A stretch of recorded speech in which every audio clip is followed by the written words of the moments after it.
السلام عليكم ورحمة الله وبركاته. أهلا وسهلا على نتيجة كل الشعب الصومالي. وعلى مثلنا وقتها اللي بقى وسيلة حاكي آدم وأشرح عن شكل مدحولمها الدولة الخارقة الصومالية. وسيلة هوري وحوصل نقطي بوسارة حياة الدولة الصومالية. وكان واحد صور نقطي وسيلة كأبناء الدولة الصومالية وقدومية حسبي والمدعى أي كتب السياسة الدولة الصومالية. هذا هو قبل صدحات يسوع هذا شكل مدحولمها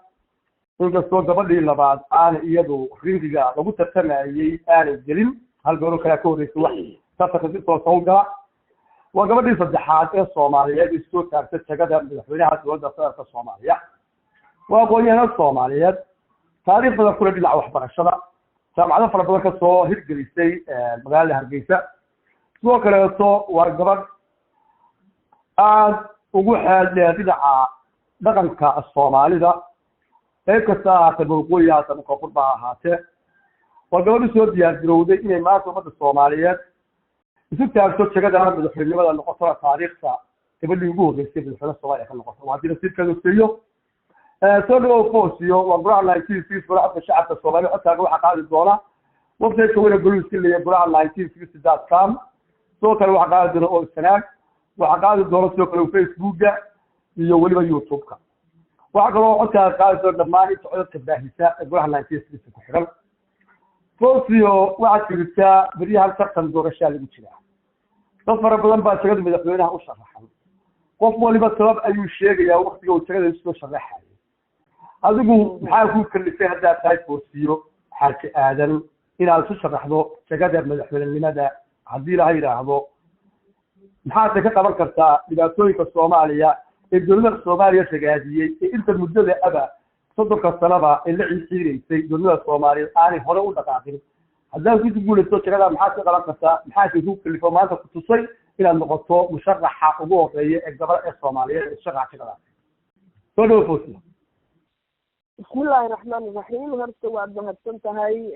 إلى يقعد سنتين وعندي كم هذا قياس.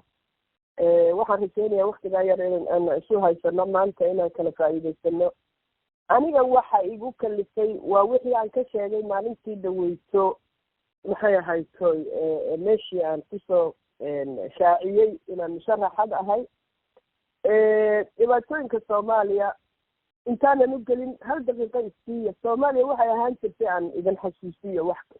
magacaygana waa Foosiye Yuusuf Xaaji Aadan maaha Foosiye Xaaji Aadan وإذا تعطى شو معها؟ أقول سلام يا عبد أنت أقول في عيا بس أورام. ها ونودنا هيا ودن كان معها ودن إسكاون ده سبعة هذا لقد جاي لو بدي أما الفيل ستيت لقد جاي معها انشري ونودنا إن كن إلى كن يتدور بقول السنة سوبر باور الدوم كرينا إنه هاي الوقت دي أشوران كا وإنه أجنا هاي ماشى إنه كنا الله إنه هاي ماشى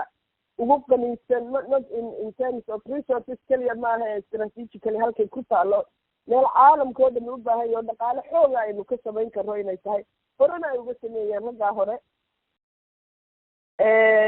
وإنه أجنا هاي وقتية حتى مركز تجعلنا النقصات تجعلنا عنكها ضد resilience لو أبغى وصفه هو وحتى إنكروا في الفرعون إنه هاي محمد قريشان سيدكي إلى ما أنت 7 دقالكي أدوكم اللي يسبوك كنسي ونقدر إذا أفريقيا إنه كأني أو طبعاً دل ساوث أفريقيا ناميبيا إكواتوريال غيني أيتمدها هاي زيمبابوي أمريكا تونس لبوشري late 70s ليدي صوماليا هلا درا يدهم دل لقوا أمين كرين أفريقيا كحرة استعمارك وتين استراتيجية من الدري لو الحرية دلال كاس waxyaalo badan baynu fast pilot ka horeeyay bariyaha la shaacinayo waa arkaysan inuu Soomaaliga ahaa the first black maxay pilot hadii ay dadka ka horeeyay sayidkii lagu bad waxyaalo badan ilaa hadda gabdhaheena waa gabdhaheena meelaha noqoto ama gabadhii kale xijaabiga ahayd mar yani wax kasta fast dad aad u firfircoon la cawriyayna nahay waxa markaa inaga degtay fail state inaga dhigay maxaa sidaan inoo galay waxaan markaa ka fakiray waxyaalaha igu fakirisay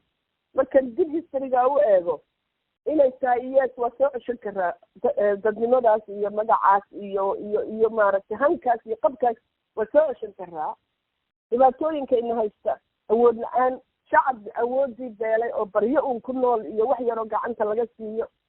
magaalooyin iyo tuulooyin baad arkaysaa jooyad yar iyo inta saliid laysu kor saaro inay la oranayo reerkii odaygii habartii ehelkii askaarkii ku farfadhiisoo la sawirayo kolba dabad loo dirayo wax yar lagu soo guranayo. qabkii baa laga dilay dadka.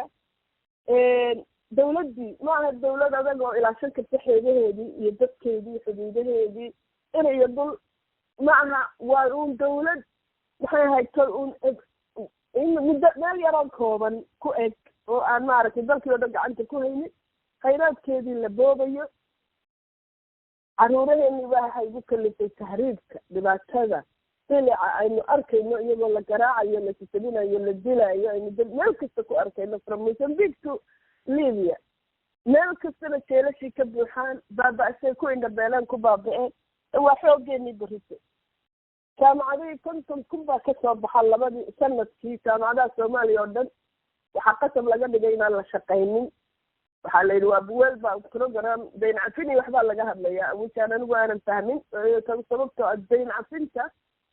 dadkan hadday shaqeeyaan cashuur baa laga guri lahaa, wax badan baa la hagaajin karaa. waxyaalaha ina haysta oo kale waxa weeye oo ilmahaasi dhalinyaradaasi hadda xamar adagtaan bajaajka iyagaa wada, shaqooyinka ugu xunxun iyagaa qabta, waana masters degree iyo batch bay wada haystaan. waxaa dhibaatadu ka taagan tahay dadkii oo rajo beelay. inaan rajo dadkeena usoo califta igu kalistay. dumarka Soomaaliyeed iyo hablaha Soomaaliyeed waa xoog, waa awood. waxaan maalin kasta ilaa wada shimbiri hal baal kuma duusho, labada baal bay shimbiri ku duushaa. hal an awoodtiina gabdhaha iyo haweenka Soomaaliyeed haynala developmentka waddanka halaysla qabta. waxaan isiri wax weyn crime-kan caalamka waa arkaysaan in lalahaa hadda Haiti kambanigii madaxweynaha jiray Soomaaliya bayskiisu yahay. waxalla waxay caalamkaas dhibaato iyo criminal soo baxsaday halkan uu ku dhuumanaya, awoodi ma lihin. laakiin waa ka bixi karaa, waynu ka bixi karaa in laynagu yeedho fail state. ma nihin dhaqaalaheena lagu nooliyo oo dalal kale kalluunkeena 500 ilaa 800 oo markaba habeenkii booba badaheena waa la ogyahay. satalabiya sawira waa la yaqaanaa xataa quantity qaateen, laakiin awood ma lihin aan iskaga qabano. webi yar baa fatahayo oo maxay ahayd dad ay ku la-aanayaan. waa darbiyada loo dhisiyo ciidoo laga guro. waxyaalo badan good governance u baahan ayaa dadkeeni u dhamaanayaan. waxaa intaasoo dheer dhalinyaro, waxaa intaasoo dheer iyo odayaal.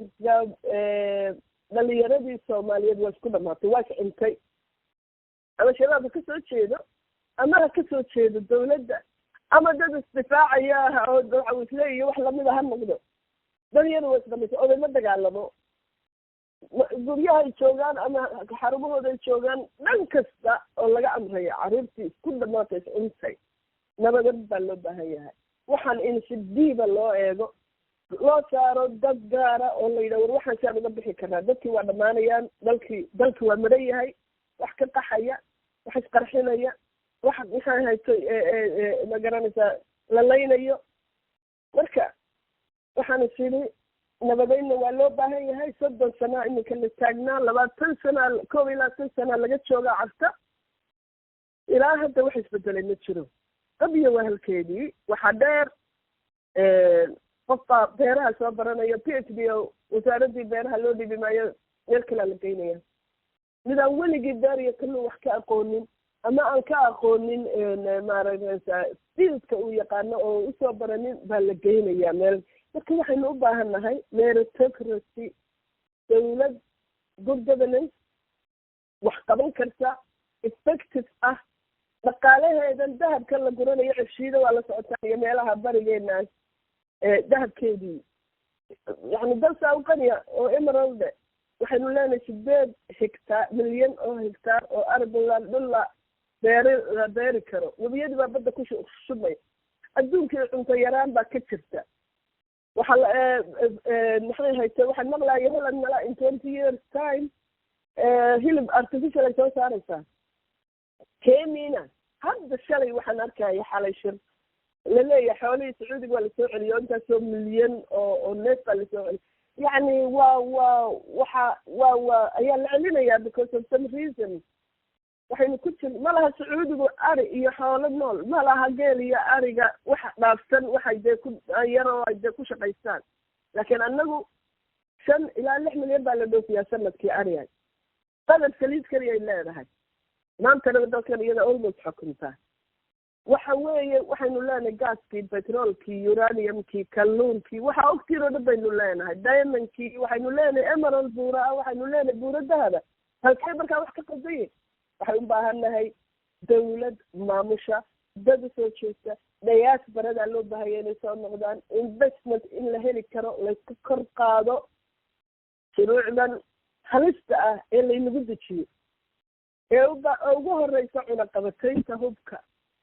dal la yidhi dagaalama wax iska celiyo hubna laydinma ogola dal la yidhi idinkaa ka mas-uula argagixisada dalkiina ka saaro haddana hub laydinma ogola dal la yidhi development iyo horumarkiina idinkaa ka mas-uula oo haddana aan loo ogolayn investment oo aan loo ogolayn inuu bankigeena dhexe inuu damaanad qaado inuu investment dalkii lagu sameeyo oo kabani soo galaan waxaasoo dhan baa dhalinyaro igu kalifay inta kale su-aalahaan idinku daynaya waa waxaynu wax ka qaban karno uma baahnin gumaysi cusub waxaynu u baahannahay inaan hore u soconno si sahlanna waxayna waynu ku dhamaysan karnaa caafimaad ma haystaa dadkeena hooyooyinkii baa ku dhimanaya tacliini ma jirto quality lah carruurta yaryara suuqa 80% baan iskuulla tegin futureka ka xun mustaqbalka soo socdaa ka daranta maanta taagta haddaan maanta wax laga qabanin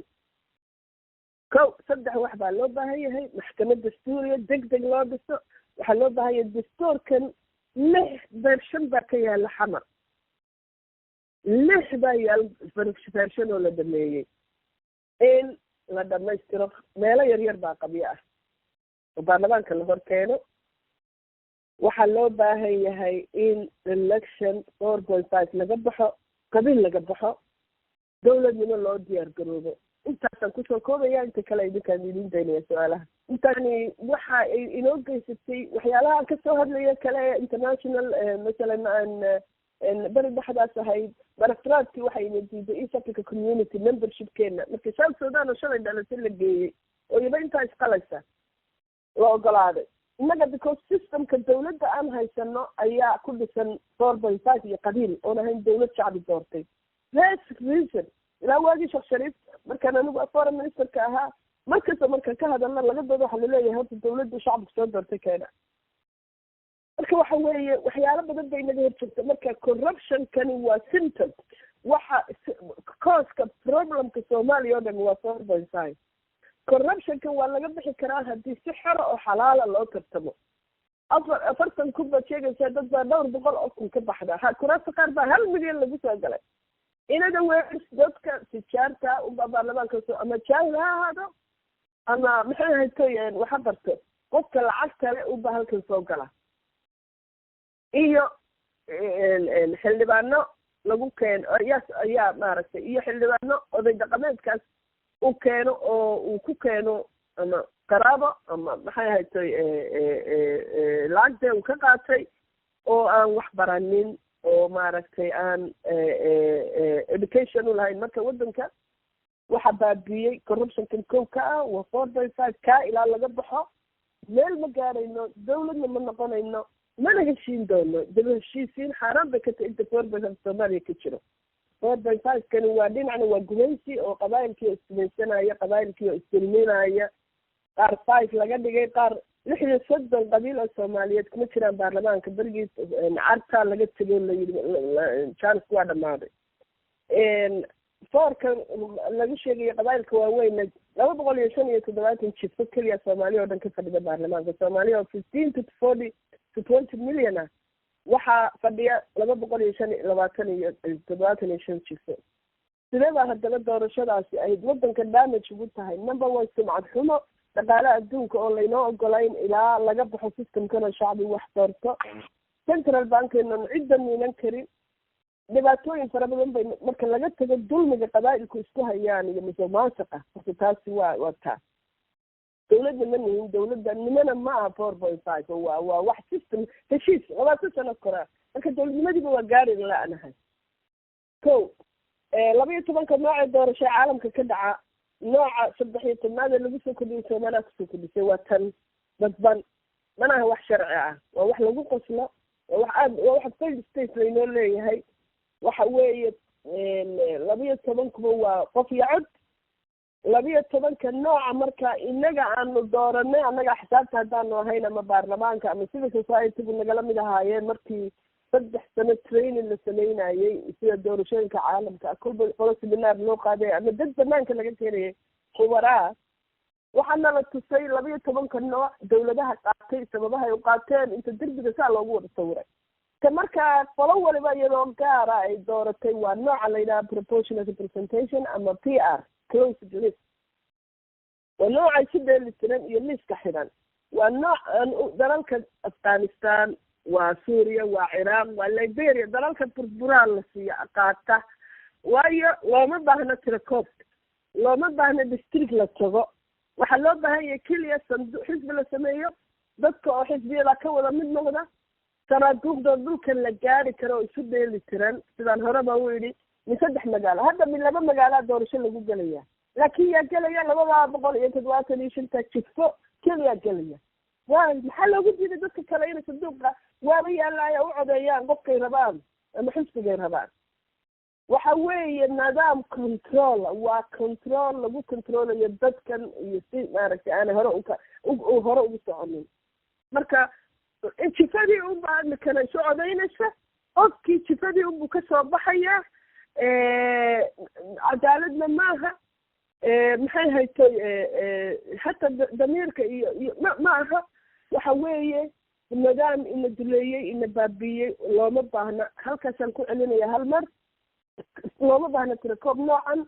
PR baa la yidhaha nidaamka isu dheeli tiran 5 dawlad goboleed ama 3 magaalo ama 2 magaalo sida haddaba looga sameynaya laga wada codeyn karaa xaafadoo dhan iman kartaa jaarku iman karaa dadkii qaarkood aanay guryaha lagu celinayn loolen aad uma codeyn kartid kodjifadaadii ma aha marka waa dhibaatadaasay leedahay musuqmaasuqana waxaa keenaya odaygan isagoon wax baranin ee baadiye jooga ee miyi geel ku haysta ama beer ku haysta la odhanayo oday dhaqameedkii baa tahay kaalayo legislationka Soomaaliya sharciga u soo mar dadkii geli lahaa muxuu ka yaqaan legislation muxuu ka yaqaan international treaties ama xeerar heshiisyo caalami loo baahan yahay ama bad ha noqoto ama maxay tahay hawa ha noqoto ama caafimaad ha noqoto muxuu ka fahmayaa UNESCO UNDP muxuu ka yaqaanaa waxaas oo dhan baa ina haysta dhibkaas ay nagu haysaa 4.5 dhalinyaro iyo odayaal iyo gabdho intii ku jirta iyo inta dhegaysanaysa 4.5 ha laga dagaalamo ha laga baxo baaba'a Soomaaliya weeye waa in Soomaaliya haddii la rabo inay dal dawlad noqoto laga saaraa 4.5 qabiilka iyo musuqmaasuqa milyaneerada baa soo baxa dadka aniga personally haddaan idiin sheegay idaacadana waa ka sheegay 7 sano 8 sano ka dagaalamayay 4.5 ilaa baarlamaanka keligay u qaylinayo ma xataa maxkamadda saraan geeya markii xisbiyadii laga bedelay ee loo bedelay nidaamka lagu celiyay anigu waxaan ahaa liid garaynayay dadkii maxkamadda sare geeyey annaga iyo civil society-ga ee geeyey in nidaamkii dambi waayo constitutionka qodobka 1 wuxuu odhanaya Soomaaliya waa dal dimuqraadi ah federaala ku salaysan nidaamka axsaabka badan iyo doorasho qof iyo coda maxkamadda saraan geeyey waxba kama qabanin waa waxa la qabteen ma jiro markaan kaa arkay waxaan go'aansaday inaanan baarlamaan Soomaaliyeed ku noqonin ee aan madaxweyne isu taago haddaan wax ka bedeli karo Soomaaliya xarigaa lagu xidhay ka jari karo aanan baarlamaan Soomaaliyeed dib u gelin ilaa 4.5 uu ka baxo Fosio waxaad ii sheegtay in xataa maxkamadda sare aad geysay maxaa haddaba hortaagan maxay tahay sababta laisu hortaagay ama siyaa isu hortaagay in xisbiga lagu tartamo waa maxay sababtu waa xisbiyadaydu iyaga xisbiga lafaantooda muxuu isu abaabuli waayo gobolada xooga furan waayey maxaa tahay sababta isu hortaagtay xisbiga lagu tartamo waxa is hortaagay dad 3 qof aan ka badnayn oo baarlamaanka ku jira go'aamiyey oo yidhi haddaynu ku soo bixi oo awood yeeshay haddaynu 4.5 ka baxno oo xisbiyada ka waran 7 sano xisbiyadu shaqaynayeen 8 gobol ee waddanka waxaa la yidhi 9 ka fura xafiisya laga wada furay 10 kun oo qof diiwaan geliya in badan diiwaan gelisay kharashka intaas 7 years xafiisya la kareeyay 9 xafiis oo gobolada ah iyo howlaha intaa leega socday ee shaqaalaha hal mar 3 qof go'aamiyeen oo baarlamaan ku jira oo yidhaahdeen no Soomaaliya hadday ka baxdo 4.5 soo noqon mayno inagu very simple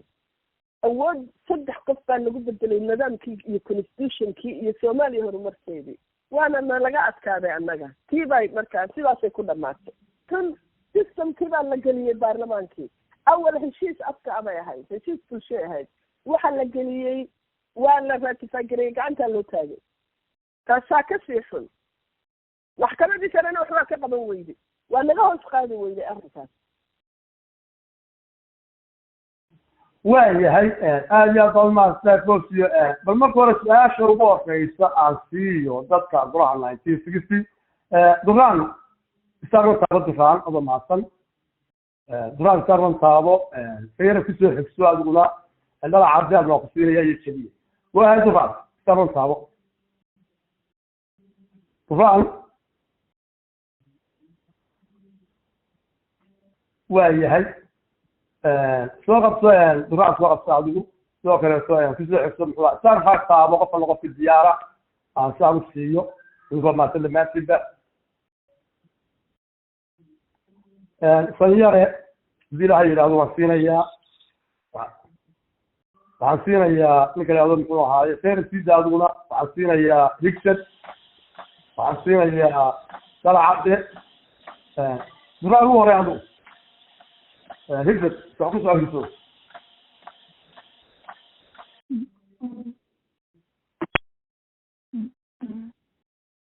hadda ay maqlaysaan soo qabtay ku mahadsan dabada salaamaya waa duraane ma maqlaysaa raalli hada waa dalo ka soo baxay si fiican baa lagu maqlayaa السلام عليكم ورحمة الله وبركاته فوزية يوسف حاجة عادنات بنقول سلام يا ومرعي ودران waxaan rabaa inaan ku weydiiyo horta marka hore ku soo dhaweynaya gabar Soomaaliyeed musharaxada inaad tahay ilaahay kuu guuleeyaan ku leenahay taa ka sokow waana kuwa hambalyeynaya ku dhiiranida iyo geesinimada na hankaagu halkaa uu gaaray taasi waxay dhiirigelin u tahay dumarka iyo gabdhaha Soomaaliyeed waad ku mahadsan tahay Fawziyo su-aashaydu waxaa weeye haddii ilaahay kugu guuleeyo inaad xilka aad ku guuleysato amaba qorshahaada Soomaali weyn in la isla raadiyo oo nimanka groupka ma garanaysaa halkaa hadda yiri waan goolsanay wax qorshe ah oo hadda noocyadii hore loo wadwaday ka duwan oo soo dhaweynaya ma haysaa waad leedahay way soo dhaweynaysaa arrinka oo ku salaamaya bismillahi raxmaani raxiim soo dhaweynaya duraan haa qorshe waa jiraa laakiin hadda kama hordhici karo waa soo joogay halkaas waan ogaa hadaladii iyo kambeynadii iyo howlahan ku jiraan ogaa halkanaan joogay anigoo deputy prime minister foreign minister siday wax u dhaceen baan ogaa waxaan qabaa wax badan baa qaldan sida loo qaabka wax loo wadaa qaldan waxaan qabaa haddii si hababkii loo isticmaalayay shirarka ama loo masalan waxaa la odhanayaa maanta Istanbul baa lagu shirayaa hal maalin baa la duulayaa waa la sii tegayaa habeenkii baa la hooyanayaa subaxii baa la shirayaa galabtii dambe shirkii waa la xidhay subaxa dambe waa lasoo noqonaya ama maqaayadaha iyo nasasho iyo bay gelaya markii dambe soo noqon 2 cisho ugu badnaan baa shirkaasi maaragtay ama loo sii socdaa ama loo soo socdaa maalin baaba laga yaabaa inay ku marka inaga dhaqankeena tahay in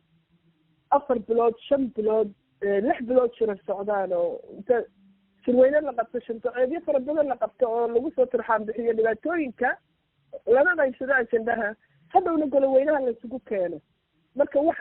qaab aada u qaldan ayaa maxay ahayd toy la isticmaalayay mana qabo inay dhabka ahayd labada dhinac midna dhabka ahayd runtii si rasmi ah in loo guda galo hawshan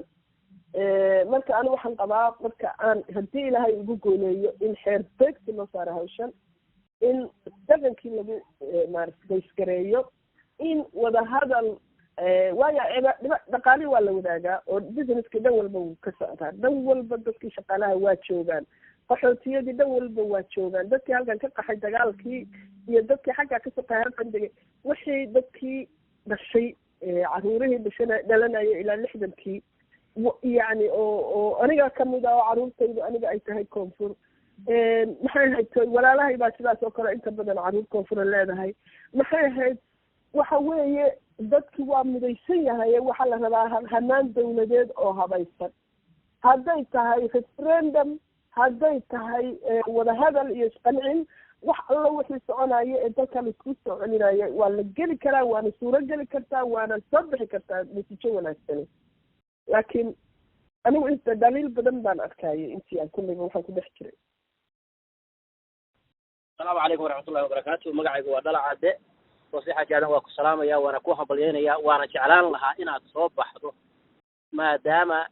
wixii rag ahaa oo Soomaali ah xaaladoodu waxba meelna ay saari waayeen 30 sano oo qabyaalad iyo in xaysi iyo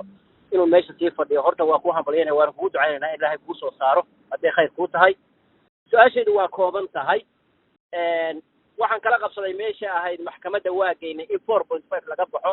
waxaad moodaa in dawladda federaalka hadday tahay institutionada hadday tahay baarlamaanka adu inaysan rabin ninka meesha fadhiista ama dadka meesha yimaada inaysan 4.5 laga bixin oo qabiilooyinka saad sheegtay iska haystaa ay meeshooda haystaan. maamul goboleedada iyaga xaaladoodu waa sidee? lagama campaign garayn karo, waa power jira maamul goboleedadu hadda. ayagu maxay kala aaminsan yihiin? ma dad wada socda oo 4.5 ka qaar baa aaminsan oo rabo ku dagaalamaya mise iyaga xaggooda waa laga campaign garayn karaa iyagoo la inkiri karna yihiin awood dawladda xitaa la challenge garayn karta? ayaga dhinacooda ma ka marteen? waa ku salaamaya. horta waad mahadsan tahay. dawlad goboleedyada dabcan wufuud baa u joogta baarlamaanka oo dee xildhibaanaha u jooga. nasiib daro sidaan u sheegay keli baan ku ahaa qofka dagaalamaysa maxay haytay 4.5. haddana waa ogtihiin oo maalintii la yidhi haddana ha laga baxa dawladda go-aanka gaadhay inay yidhaahdaan waa la heshin waayo waan ka baxaynaa. inkastoonan anigu kolleyba aada u qanacsanayn, gacantay wada taageen isla markiiba baarlamaankii oo dhami gacantay wada taageen in laga baxo. haddana maalintii dambe la yidhi waa laga noqday, haddana gacantay wada taageen. marka wax badan baa qaldan. dawlad goboleed hadda waxaa noqdeen puntland dawladaha hoose xaggii districtska way bilaabeen, qof iyo cod baa lagu bilaabay iyo xisbiyadii in hadda bayskii la bilaabay. dawlad goboleedyada kale wax u diyaarsan ama wax koonfur galbeed iyada go-aan bay ka gaadhay sidaan maqlay ama sidaan de kolley warka ku hayo inaan 4.5 laga bixi doonin. laakiin waxani wax adag maaha, wax positive oo fiican waa la bislayn karaa. dadkani waa dad un bini aadam caqli leh. haddii campaign culus la qaado, maxkamadda sare way ku fadhiisatay case, waa noo qaadi waayeen, waa laga gudbi waayey dhaskii maalintii khaanadii lagu riday. si kastaan u qaylinay, si kastaan uga daba tagnay. war constitutionkii maxkamadda sare iyadaa constitution court ah marka loo baahdo. constitutionkii baa la jabinaya, la baabiinaya. waa ku faylgarownay. marka dawlad goboleedyada waxaa la rabaa diasporada inay campaign xooga qaado oo yidhahdaan no more 4.5 Soomaaliya waa degtay, waa tagtay, badaan laqaysa mardow. haddaan 4.5 laga bixin dad bay dan u tahay, gaalay dan u tahay, gaalada qaar bay dan u tahay inaan sidaan ahano mashaariic waaweyn ka sameeya. qaar bay ka sameeya burburkeenan de macaadiinteena ku gurtaa. garanaysaa dawladaha khaliijkaasaa proxy wars baa socda meeshan oo dagaalo kaleo dawlada korkeena ku dagaalamaya ayaa qadbaysanaanta iyo qabiilkaas iyo kolba waxoogaa ay maaragtay qof soo iibsada. marka nima yahow meeshaas campaign bay u baahan tahay, xooggiinaana ka baqan, waana wax laga bixi karo. waan salaamay dhammaantii waan salaamay martida iyo golaha 1960. waxaa laga yaabaa inaysan qaryar ila taasay iga raalli ahaada. rusiya waan ku salaamayaa gabadh Soomaalida xilka dabac ka galay. haddii adiga iyo annagaba u khayr noo leeyahay Allah kuu guuleeyo. oran maayo keliya hadduu khayr ku yahay ciddaa u socotaa waa dadka su-aasheedu waxay tahay in badan waxaynu arkinay madaxdii u dambeysay kuwan iminka jooyinka ugu horreeyeyba ma aragno qof madaxweyne u ordaya oo dalka intuu tago bal soomaaliyana halka aad joogto inta kale kasoo ololeynaya oo dadka uu doonaya inuu madaxu noqdo wax la soo wadaagaya adigu ma kugu jirtaa inaad gobolada tagto 5 gobol iyo banaadir oo aad dadka Soomaaliyeed kasbato kadibna aad halkaa ka duusho ama aad ka bilowdo ololahaaga waa mahadsan waa mahadsan tahay dabcan waaba daruuri oo marka horta shacabku wax dooranayo iyada waaba qasab 100% qofku inuu tago gobolada oo kasoo ololeeyo oo dadka iska soo dhaadhiciyo kulliba aniga waaba ku tali jiraa mar walba laakiin waxay daruuri tahay sideedaba in marka aad shacabka ku dooranayo hadda baarlamaan baa ku dooranaya waa parliamentary system inaad dowlad goboleedyada kasoo yar kaabengarayso oo aad madaxdeeda tirado balba dadka soo baxaya at least dalka u dana iyo dadka ka dhiga oo ka daaya dad aan waxba garanaynin baarlamaankii ha keenin oo dalka hayba tirina taasi waa meesheeda laakiin doorashada qof iyo cod ayaa ololahan campaignkan Maraykan systemkan iyo jayada baynu aragnay ay ku fiican tahay